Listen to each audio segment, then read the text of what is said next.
இது போகும் வழியோ வெற்று பாதை, திரும்பும் வழியோ வெற்றி பாதை, திரும்பிய இதயத்தை அடைந்திடும் பயணம் இது.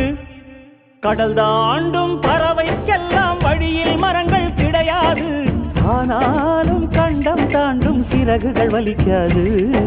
மலையேறும் எறும்பின் கால்கள் வெயிலை மிதித்து உடையாது, மனதோடு காதல் வந்தால் மனிதா தடையேது.